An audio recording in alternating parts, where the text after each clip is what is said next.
10 تا اشتباهی که یوتیوبر تازه‌کار بعد از آپلود ویدیوشون یوتیوب انجام میدن و باعث میشه ویو نگیره. سلام، من محمدم، کانال کیوشی، خیلی خوش اومدید.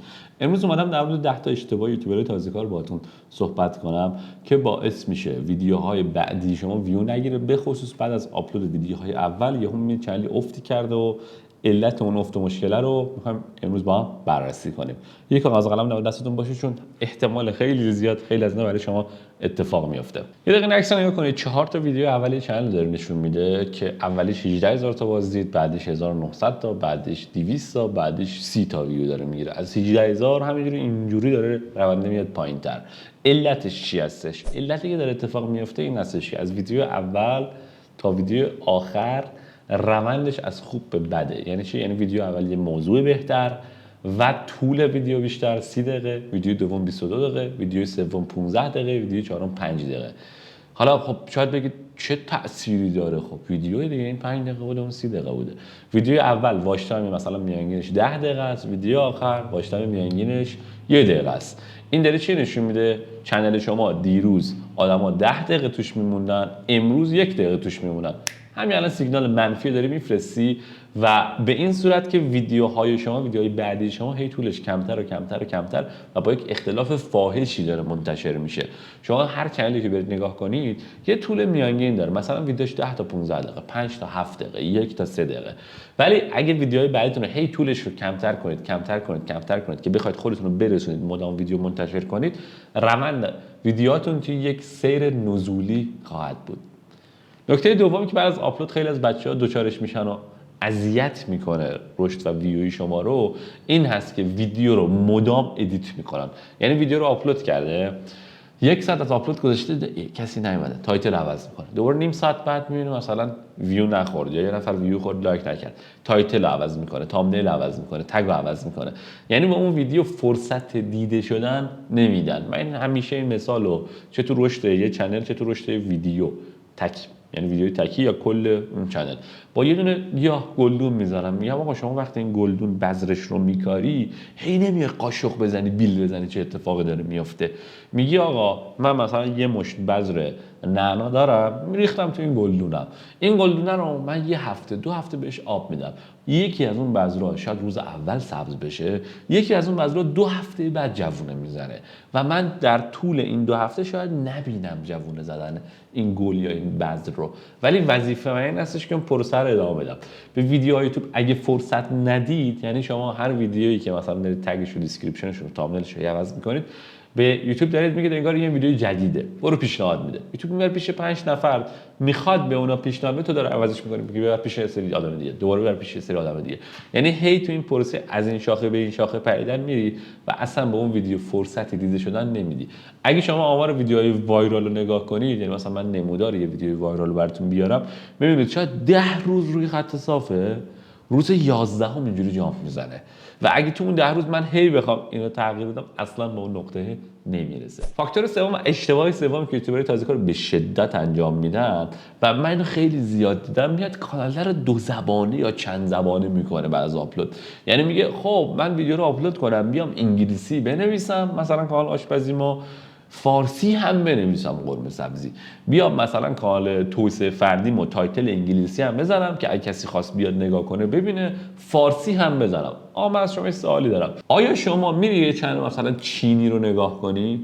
نه. چرا؟ چون هم خطوطش عجق وجقه، هم نمیتونی بخونی هم نمیتونی بفهمی.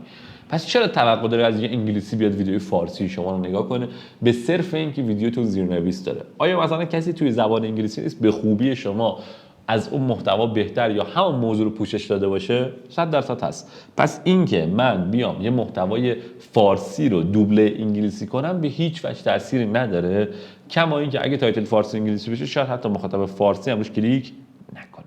مورد بعدی که توی ویدیوهاتون باید در نظر بگیرید این هستش که مخاطب غیر مرتبط چنلتون وارد نکنید. من بارها گفتم این سم خالصه که شما بیا به دوستت با آشنات چنلتو بدی و توقع داشته باشی اونا باعث پیشرفتت بشن. توی اینستاگرام بارها دیدی که میان آقا وقتی یه پستی میذاری، وقتی کسب و کاری داری، وقتی مثلا موفقیت میذاری، آشنا و فک و فامیل نگاه میکنن و غریبه‌ها لایک میکنن. این واقعا درسته و شما قرار نیست با مثلا اینکه دوستت ویدیو تو ببینه چنلت وایرال بشه، مانیتایز بشه. قرار نیست با آشنا با خانواده این اتفاق بیفته. چرا؟ چون یه بار دو بار سه بار اوکی اون عدد رفت بالا، اون عدد مثلا با شما از 0 شد 6 ساعت، سابسکرایب شما از 1 شد 10 تا 15 تا سابسکرایب، اون 980 تای دیگه چی؟ و از طرف دیگه شما دارید باز میگم ویدیو یوتیوب داره میره یه سمتی، یوتیوب خودش بر اساس الگوریتمش سیستمش شما متوجه بشه این ویدیو رو دارم ببرم مثلا به فلانی ها نشون بدم.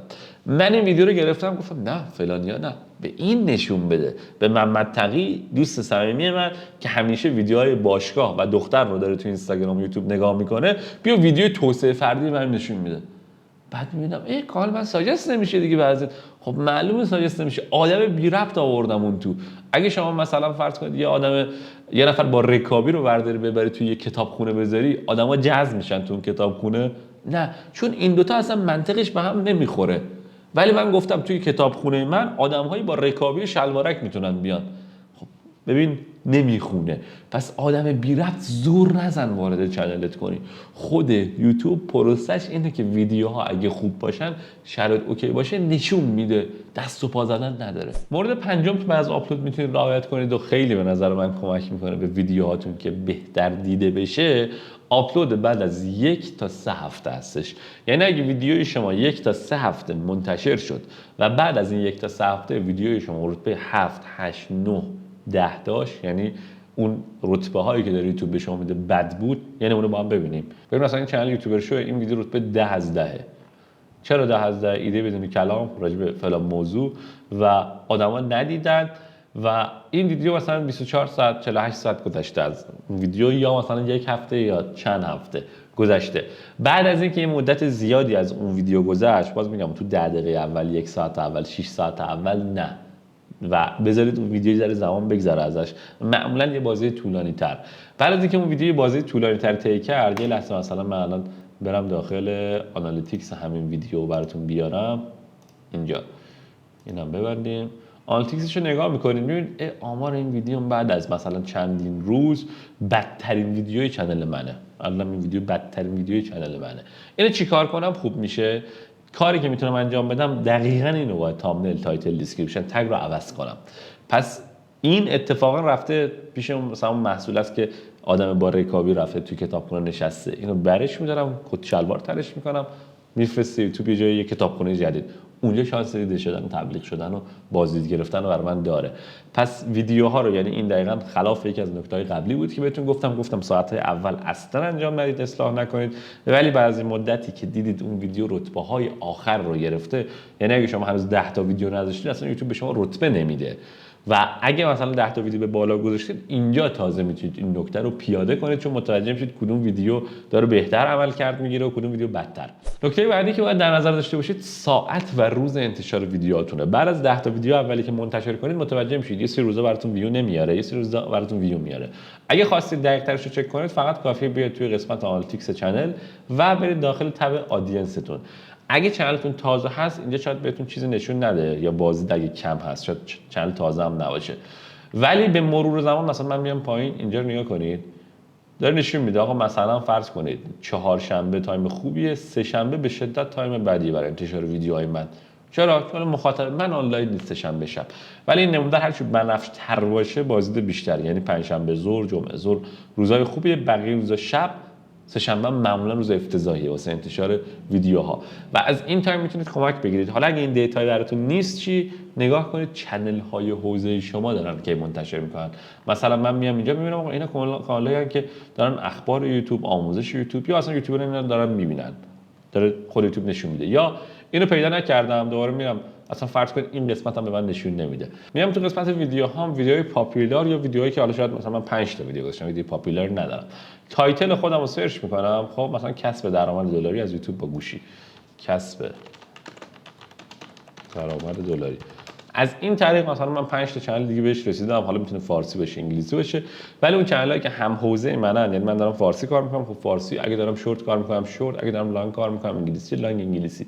ساعت انتشار روز رو سعی میکنم با اونها موازی کنم که بیشترین تعداد مخاطب اونا اون تایم آنلاینن، ویدیو منم به عنوان نیوست ویدیو بعد اون ویدیو شاید بتونه پیشنهاد داده بشه. مورد هشتمی که حتما باید انجام بدید این هستش که توی قسمت ستینگتون و تب چنل بیاید حوزه خودتون رو بنویسید. هر چی یوتیوب دیرتر بفهمه که حوزه شما چیه، اون ساجستشنی که خود یوتیوب میره انجام میده بدتره. و هر چی زودتر متوجه بشه، مثلا حوزه من کسب درآمد، میکینگ مانی، آنلاین مانی، سرمایه گذاری، کسب و کار، یوتیوبر شو، یعنی اون اسم ها و کلمات و اصطلاحات حوزه من از تب ستینگ اینجاست.